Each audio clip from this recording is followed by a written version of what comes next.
pertimbangan saya yang ketiga adalah target market. Bapak Ibu dalam memilih suatu bisnis itu benar-benar harus memikirkan bisnis ini repeat ordernya tinggi apa tidak. Kalau misalnya yang saya ditawarkan bisnis ini adalah suplemen, mungkin saya nggak ini, karena suplemen itu banyak, saingannya banyak gitu ya. Nah, di sini saya lihat kekuatan dari Swanghorse, pintu masuknya adalah kopi dengan odol. Odolnya juga luar biasa sekali gitu ya. Kesaksiannya banyak sekali. Jadi saya juga ngelihat, aduh ini bagus banget. Bisnis yang bagus adalah kita tidak perlu ngopiak-ngopiak. Atau kita tidak perlu menelpon semua orang, ayo belanja dong, seperti itu. Bisnis yang bagus adalah bisnis yang repeat ordernya dengan sendirinya. Seperti itu. Nah, kopinya kita, odolnya kita, saya sih berharap tehnya tuh nanti akan keluar di bulan Januari.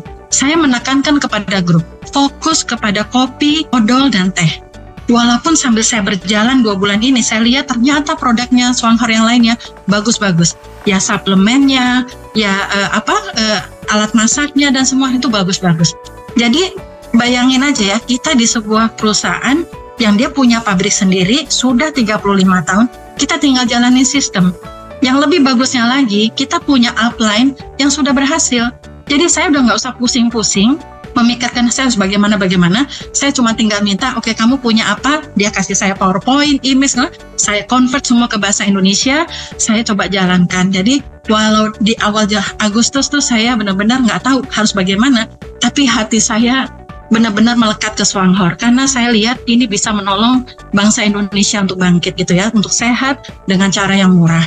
Dan jangan lupa Bapak Ibu, momentum itu nggak akan datang 2 kali. Indonesia penduduknya 270 juta penduduk. Ini Bapak Ibu harus lihat pemikirannya jauh ke depan, bukan sekarang. Saya suka sedih kalau ada leader ketemu saya nanya, bonus sponsornya berapa?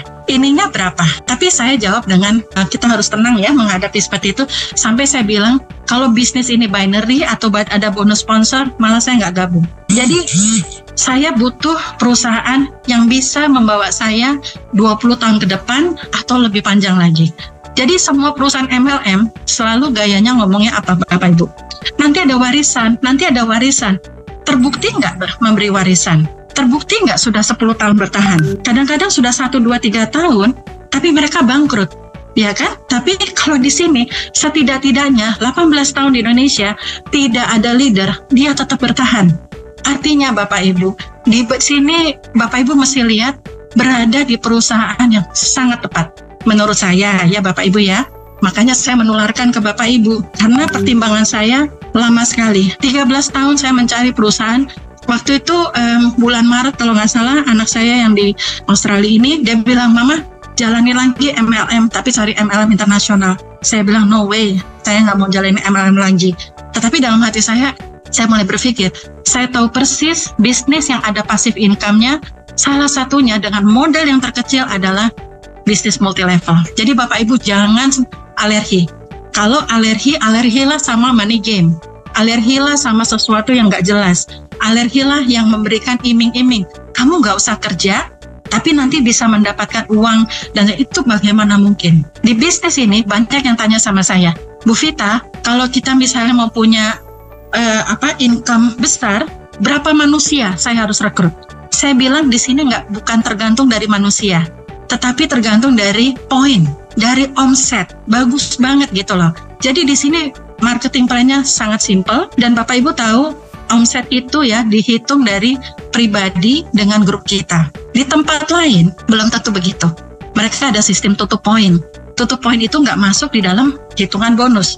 Tetapi di sini kita mau belanja 1 kotak sampai 500 kotak sekalipun, itu masuk ke dalam bonus. Bagus banget gitu ya. Jadi Bapak Ibu nanti yang punya upline, coba tanya ke upline yang aktif.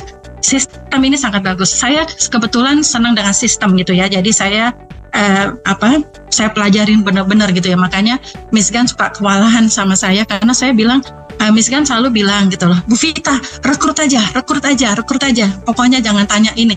Tapi saya bilang nggak bisa. Kalau dia nggak mau sama bayi boleh. Tapi di Indonesia ini orangnya pintar-pintar gitu ya. Jadi saya harus banyak belajar supaya saya bisa memenuhi kebutuhan grup saya ya. Tapi setelah semakin kita pelajarin, luar biasa gitu ya. Marketing plan-nya Bapak Ibu sangat bagus. Kalau nggak bagus, nggak mungkin saya taruh hati saya di Swanghorse. Ya seperti itu ya. Dan sekarang ini saya senang sekali dalam masa 2 bulan sudah banyak kesaksian dari Indonesia. Saya terima kasih sekali kepada Miss Gan. Semua kesaksian-kesaksian dari grup kita itu difilmkan dan bisa disebarkan untuk kebaikan ya. Jadi Bapak Ibu di sini tinggal jalankan aja. Sistemnya sudah ada, nggak usah terlalu banyak bertanya. Jadi benar omongannya Miss Gan, nggak usah terlalu banyak bertanya, tetapi paling tidak kita tahu core-nya. Bisnis ini tuh sampai di mana gitu ya. Konsepnya seperti apa. Melangkah. Jangan terlalu bertanya. Kalau terlalu banyak bertanya, nanti kita nggak melangkah-melangkah ya Bapak Ibu ya.